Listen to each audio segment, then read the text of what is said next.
What's going on, everybody? Welcome back to the channel. Today we are going to be installing the Trailhead Off-Road cowl intake on my 2004 Jeep Grand Cherokee. So I've already gone ahead and unboxed everything. I just took it all out just to see what we're dealing with and how this install is going to go, and it looks very straightforward. There's really only a few steps to this install, so it shouldn't take too long. We have to remove this factory air box and get all of this out of the way, remove the plastic cover, and go ahead and cut a small hole for this box to mount up to. That way we can relocate the air filter, and it'll actually be a true cold air intake. This kit does relocate the air filter. It'll actually be up underneath of that plastic cover right behind the hood, and that's going to allow it to take in actual cold air, not just relocate the air filter over the exhaust or in the engine bay where there's tons of hot air. This is actually going to take care of that issue, and it'll be a true cold air intake, unlike some of the other kits on the market. So to get started, we have to go ahead and remove this factory air box. Now, that is very simple, honestly. I'm going to take the cover off first. All we got to do is take a couple screws out. Should be able to pop that off, and we'll get everything swapped out. Now we should be able to just pull this, and it'll pop right off. So now that we have this out of the way, we can go ahead and remove the box itself. It's held on with 3 bolts, and it's pretty simple. This, all we have to do is disconnect this hose here and go ahead and loosen the clamp, and that'll pop off. So let's go ahead and get the box out first. Super simple. It's only 3 different bolts. I'll go ahead and show you guys that once it's removed, though, because it'll be much easier to show you guys the locations then.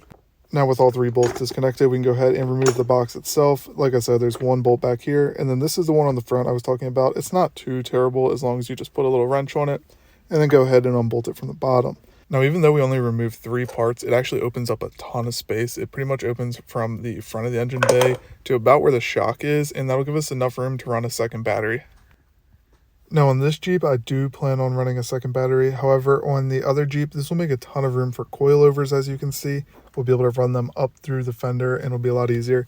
This one I do have a little bit of rust to clean up though, so I'm going to go ahead and sand all this down. Then we'll go ahead and toss on a fresh coat of paint, and honestly the rust is not as bad as I was expecting under here. I've seen some that are completely rusted out underneath that factory air box. Alright, so I got a fresh coat of paint on here. It's looking good. It's looking brand new. We got some rust stop spray paint, and I went ahead and sanded down the rust. It was just surface rust, so it's not too bad. Now, this will open up a ton of room, like I said, so we'll be going ahead and putting a second battery in here. Next up is to remove this and go ahead and remove the plastic trim up at the top of the hood. So first off, pop off the hose, super simple. Now we should be able to just loosen this screw right here and the clamp loosen, and we'll be able to just slide this right off. I don't think it's on there very tight, and it should just pop right off. Perfect. So now with everything out of the way, it actually opens up a ton of space. We are going to have to trim down this hose, but that's not a really big deal.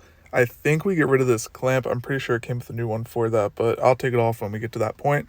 Next up is going to be making room and finding out exactly where we have to cut. The new intake runs straight across the engine and actually goes up here underneath of this plastic trim.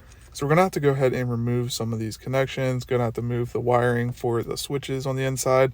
And the brake lines honestly might be slightly in the way, but I'm not sure if we'll have to move those. So I'm going to go ahead and disconnect all these connections. Now with those disconnected and out of the way, we should have enough room to cut. You definitely don't want to accidentally hit this with an angle grinder or anything like that, whatever you guys choose to cut this with. I think I'm going to use an angle grinder because it'll be easiest and quickest. And I do actually believe these brake lines are going to be very, very close to where we're going to be cutting, so we're definitely going to have to keep that in mind and hopefully not hit any of those. I don't feel like replacing any brake lines today. We also have to figure out exactly how we're going to set this, so I think I'm going to have to mock everything up. So with everything slightly put together, there's no clamps on it, it's not finalized, and none of this stuff's actually set up. We can see where this is going to sit, and as you can see, the brake line is a slight issue. It's definitely in the way, but we can move it around just a little bit, and then this will be bolted up here. So we're going to have to mark where we need to cut. That way we'll easily be able to cut this and follow the exact lines. This will be where, pretty much a rough estimate of where it's got to go. The hole will be bigger than the filter, so we'll have a little bit of room if these measurements aren't perfect. Before we cut though, I'm going to remove this plastic trim. So for starters, we remove this weather stripping. It just slides right off. It's not too difficult. Pop that off, toss it to the side. That's out of the way. Now we have a much less obstructed view here. And as you can see, it actually sits really, really well up there. It's tucked up pretty much as high as it can go. We're going to have to cut on both sides of that. And I think I'm going to go ahead and just mark the inside of this box with one of those paint pens. That way we have an exact line on where we need to cut. I'm also probably going to remove this plastic trim above the intake because I'm pretty sure this isn't like solid. It'd be a lot easier just to cut straight down. First though, I am going to mark where this box is. That way we don't lose that measurement, because I don't feel like putting this thing back together again. So now with that marked, we know exactly where we're going to have to cut. I'm not sure how far down we're going to have to cut, but we'll figure that out once we have the air filter somewhat in there. I'm going to go ahead and actually remove this plastic cover up here. Pretty simple. It's just removing the wiper arms and the little plastic Torx bolts. As you can see, that took no time at all. I probably spent 10 minutes doing that. Hardest part's getting the windshield wiper arms off, but even that's not too bad. And this will make the cut way easier to do. As you can see, there's nothing behind it, so we can just slice straight down through this metal and have a perfect spot for the air filter.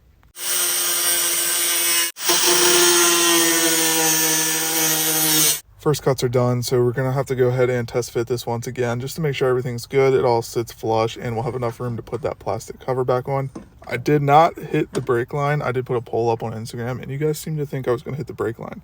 Definitely didn't. We're all good there.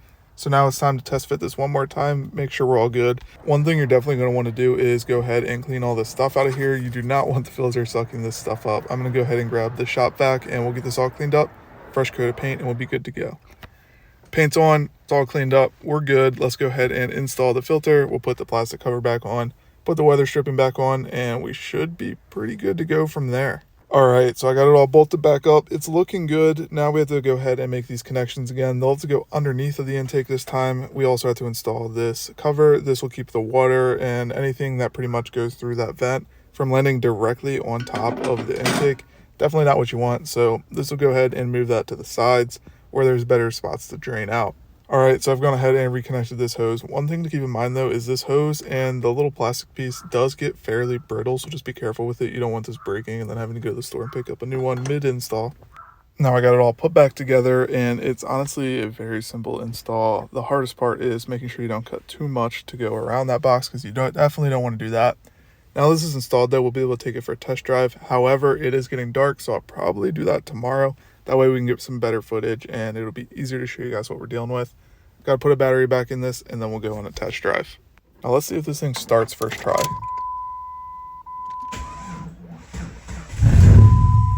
All right, definitely didn't want to, but we got this thing started, so we'll be able to go on a test drive and see how this thing sounds. So I'm not really sure how well this is going to pick up on camera, but it sounds like the intake is directly inside of the glove box. So I will hit the gas a couple times and see if you guys can hear it.